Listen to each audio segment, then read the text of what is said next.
रवि और जीवन फूल का रहस्य। एक समय की बात है, एक हरे भरे घने जंगल में, जहां पेड़ों की पत्तियां सूरज की किरणों में चमकती थीं और फूलों की खुशबू हवा में तैरती थी। रवि नाम का एक प्यारा सा बच्चा रहता था। रवि को जंगल से बहुत प्यार था। वह हर सुबह अपनी नन्ही गिलहरी दोस्त चीकू के साथ जंगल में खेलने आता था। चीकू बहुत चंचल था, कभी एक डाली पर कूदता तो कभी दूसरी पर, और रवि उसकी फुर्ती को देखकर हंसता रहता था। उनका सबसे पसंदीदा ठिकाना जंगल के बीचों बीच खड़ा एक बहुत ही विशाल और पुराना पेड़ था, जिसे वनराज वृक्ष कहा जाता था। वनराज वृक्ष इतना बड़ा था कि उसकी जड़ें दूर दूर तक फैली हुई थीं और उसकी शाखाएं आसमान को छूती थीं।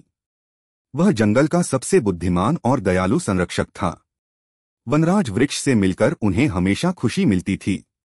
उसकी मोटी छाल पर छोटे छोटे छेद थे, जैसे कि प्रकृति ने ही उस पर कुछ चित्र बनाए हों। रवि और चीकू अक्सर वनराज वृक्ष की जड़ों के पास बैठकर कहानियां सुनते थे, जो वनराज वृक्ष उन्हें अपनी धीमी गहरी आवाज में सुनाया करता था। एक दिन जब रवि और चीकू हमेशा की तरह वनराज वृक्ष के पास पहुंचे, तो उन्होंने देखा कि वनराज वृक्ष बहुत उदास लग रहा था। उसकी पत्तियां थोड़ी मुरझाई हुई थीं और उसकी आवाज में हमेशा की तरह खुशी नहीं थी। रवि ने चिंता से पूछा, वनराज वृक्ष, क्या हुआ? आप इतने दुखी क्यों लग रहे हैं? चीकू भी अपनी पूंछ हिलाता हुआ जिज्ञासा से वनराज वृक्ष की ओर देखने लगा। वनराज वृक्ष ने एक गहरी सांस ली और दुख भरी आवाज में कहा, प्यारे बच्चों, जंगल का सबसे अनमोल जीवन फूल मुरझा रहा है। रवि और चीकू ने तुरंत इधर उधर देखा। जंगल के बीचों बीच एक चमकता हुआ फूल था जिसे जीवन फूल कहते थे। यह फूल अपने अंदर पूरे जंगल की खुशियां समेटे हुए था। जब तक यह फूल खिला रहता था, जंगल में हमेशा वसंत का मौसम रहता था। रंग बिरंगे फूल खिलते थे, चिड़िया गाती थीं और जानवर खुशी से खेलते थे। लेकिन अब जीवन फूल की पंखुड़ियां सिकुड़ रही थीं, उसका रंग फीका पड़ रहा था और उसकी चमक धीमी होती जा रही थी। चीकू ने घबराकर पूछा, लेकिन वनराज वृक्ष, जीवन फूल क्यों मुरझा रहा है? और हम इसे ठीक कैसे कर सकते हैं? वनराज वृक्ष ने बताया, जीवन फूल को चंद्रबूंद की जरूरत है।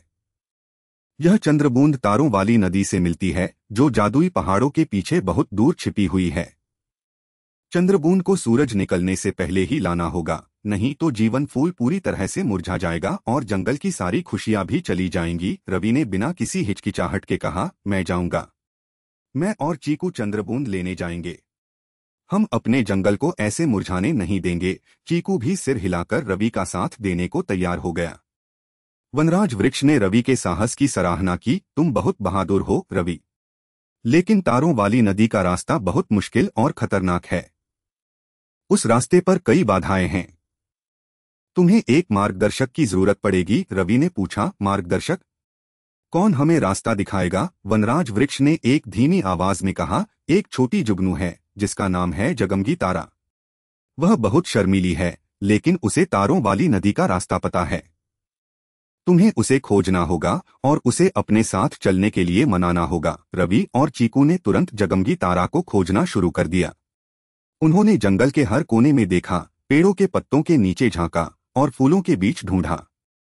कुछ देर बाद चीकू ने एक चमकते हुए बिंदु को एक बड़े से पत्ते के नीचे देखा। देखो रवि, वह रही जगमगी तारा। चीकू खुशी से बोला। रवि धीरे से उस पत्ते के पास गया और प्यार से पुकारा, जगमगी तारा, क्या तुम वहां हो? हमें तुम्हारी मदद की जरूरत है। जगमगी तारा डरकर और भी अंदर सिकुड़ गई। उसकी चमक थोड़ी देर के लिए और धीमी हो गई। रवि ने नरम आवाज में कहा, डरो मत जगमगी तारा, जंगल का जीवन फूल मुरझा रहा है। हमें चंद्रबूंद लेने तारों वाली नदी तक जाना है और हमें तुम्हारा प्रकाश चाहिए ताकि हम रास्ता न भटकें। जगमगी तारा ने देखा कि रवि की आंखों में कितनी चिंता और सच्चाई थी। अंततः उसने अपनी चमक थोड़ी बढ़ाई और धीरे से रवि की उंगली पर आकर बैठ गई, जैसे वह जाने के लिए तैयार हो। जगमगी तारा ने रास्ता दिखाना शुरू किया। उसकी छोटी सी चमक अंधेरी राहों को रोशन कर रही थी। वे घने जंगल में आगे बढ़ते रहे।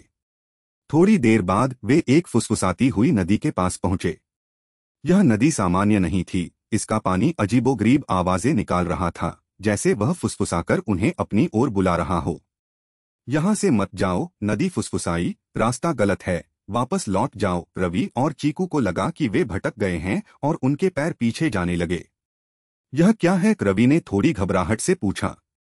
चीकू ने तुरंत रवि का हाथ पकड़ लिया और बोला, यह नदी हमें भ्रमित करने की कोशिश कर रही है। इसकी बातों पर ध्यान मत दो। जगमगी तारा भी अपनी पूरी शक्ति से चमकने लगी। उसकी रोशनी ने नदी के फुसफुसाहट को कमजोर कर दिया। रवि ने अपनी आंखें बंद की और वनराज वृक्ष की सलाह याद की, हिम्मत मत हारो। उसने चीकू और जगमगी तारा पर भरोसा किया। उन्होंने एक दूसरे का हाथ पकड़े रखा। चीकू ने रवि की उंगली पकड़ी थी और हिम्मत से नदी को पार किया। नदी की आवाजें धीरे धीरे धीमी होती गईं और वे सुरक्षित दूसरी ओर पहुंच गए। थोड़ा और आगे चलने पर उन्हें बड़े बड़े काई लगे पत्थर मिले जो रास्ता रोके खड़े थे। ये पत्थर बिल्कुल किसी विशाल सोए हुए दानव की तरह लग रहे थे। जैसे ही वे इन पत्थरों के करीब पहुंचे, उन्हें एक अजीब सी नींद महसूस होने लगी। मुझे नींद आ रही है, रवि ने उबासी लेते हुए कहा। क्या हम यहीं सो जाएं? चीकू की आंखें भी भारी होने लगी थीं। ये नींद भरे पत्थर थे जो यात्रियों को सुला देते थे ताकि वे आगे न बढ़ सकें। जगमगी तारा ने देखा कि रवि और चीकू की आंखें बंद होने लगी हैं। वह अपनी पूरी शक्ति से चमकने लगी। उसकी रोशनी एक तेज किरण की तरह पत्थरों की नींद भरी शक्ति को भेद रही थी।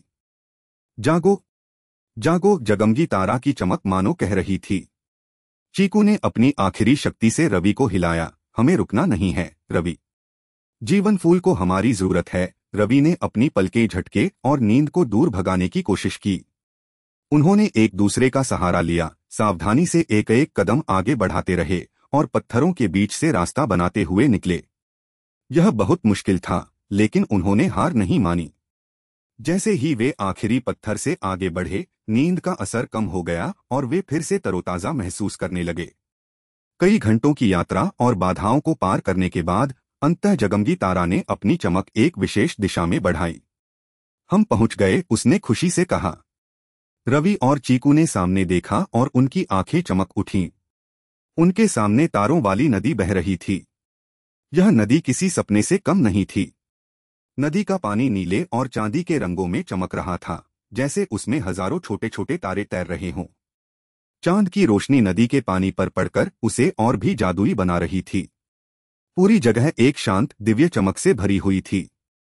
रवि को वनराज वृक्ष की बात याद आई। चंद्रबूंद को एक खास पत्ती में इकट्ठा करना था जो वनराज वृक्ष ने उसे दी थी। रवि ने अपनी जेब से वह बड़ी हरी पत्ती निकाली जो सुबह वनराज वृक्ष ने उसे दी थी। उसने सावधानी से पत्ती को नदी के चमकीले पानी में डुबोया। जैसे ही पत्ती ने पानी को छुआ, एक छोटी सी चमकदार बूंद पत्ती के केंद्र में आकर बैठ गई। यह चंद्रबूंद थी, चमकती हुई, जैसे उसमें स्वयं चांद का प्रकाश समाया हो। रवि ने पत्ती को बहुत ध्यान से उठाया, जैसे वह कोई सबसे कीमती मोती उठा रहा हो। चंद्रबूंद मिलने के बाद जगमगी तारा ने उन्हें वापस जाने का रास्ता दिखाया। रवि, चीकू और जगमगी तारा अब पहले से भी ज्यादा तेजी से वापस दौड़ रहे थे। सूरज निकलने से पहले ही उन्हें जीवन फूल तक पहुंचना था। उनके मन में अब कोई डर नहीं था, बस एक उम्मीद थी, जीवन फूल को बचाने की, जंगल की खुशियों को वापस लाने की। वे उन्हीं रास्तों से गुजरे जहां उन्हें चुनौतियां मिली थीं, लेकिन अब वे थके नहीं थे क्योंकि उनके पास सफलता की चमक थी। चीकू ने अपने छोटे पैरों से तेजी से दौड़ लगाई और रवि ने अपनी मुट्ठी में चंद्रबूंद वाली पत्ती को कसकर पकड़ा हुआ था। वे समय पर वनराज वृक्ष के पास पहुंचे। जीवन फूल अब और भी मुरझा गया था, उसकी चमक लगभग बुझ चुकी थी। वनराज वृक्ष चिंतित आंखों से उन्हें देख रहा था। रवि ने धीरे से चंद्रबूंद वाली पत्ती जीवन फूल के ऊपर झुकाई और चमकदार बूंद फूल की सिकुड़ी हुई पंखुड़ियों पर टपक गई। जैसे ही चंद्रबूंद ने जीवन फूल को छुआ, एक चमत्कार हुआ। फूल की मुरझाई हुई पंखुड़ियां तुरंत फैलने लगीं, उसका फीका रंग एक पल में गहरा और चमकीला हो गया और उसकी खोई हुई चमक वापस आ गई। जीवन फूल अब पहले से भी ज्यादा खूबसूरत और जीवंत दिख रहा था, पूरे जंगल को अपनी रोशनी से रोशन कर रहा था। जैसे ही जीवन फूल पूरी तरह से खिल उठा, पूरे जंगल में खुशियां बिखर गईं। मुरझाए हुए पेड़ पौधे फिर से हरे भरे हो गए, उनके फूलों में नए रंग भर गए। चिड़िया खुशी से चहचहाने लगीं, उनकी मीठी आवाजों से जंगल गूंज उठा। जानवर अपनी मांदों से निकलकर खुशी से उछलने कूदने लगे। वनराज वृक्ष की पत्तियां फिर से हरी हो गईं और उसने रवि और चीकू को धन्यवाद दिया। तुमने जंगल को बचा लिया, मेरे प्यारे बच्चों, उसने अपनी गहरी, संतोष भरी आवाज में कहा। जगमगी तारा भी खुशी से चमक रही थी। उसे अपनी मदद करके बहुत अच्छा लग रहा था। रवि, चीकू और जगमगी तारा ने एक दूसरे की ओर देखा और खुशी से मुस्कुराए। रवि ने महसूस किया कि उसने सिर्फ एक फूल नहीं बचाया था, बल्कि पूरे जंगल की खुशियां बचाई थीं। उसने सीखा कि साहस, दोस्ती और कभी हार न मानने की भावना से कोई भी मुश्किल काम किया जा सकता है। अब हर सुबह जब रवि जंगल में आता था, तो जीवन फूल उसे देखकर और भी चमकने लगता था, जैसे वह रवि को उसके साहस और दयालुता के लिए धन्यवाद दे रहा हो। जंगल फिर से खुशहाल था और रवि जान गया था कि सच्ची हिम्मत और दोस्ती सबसे बड़ी ताकत होती है। दोस्तों, अगर आपको यह कहानी अच्छी लगी हो तो इसे लाइक करें, अपने दोस्तों के साथ शेयर करें और ऐसे ही और मज़ेदार कहानियों के लिए हमारे चैनल को सब्सक्राइब करना न भूलें।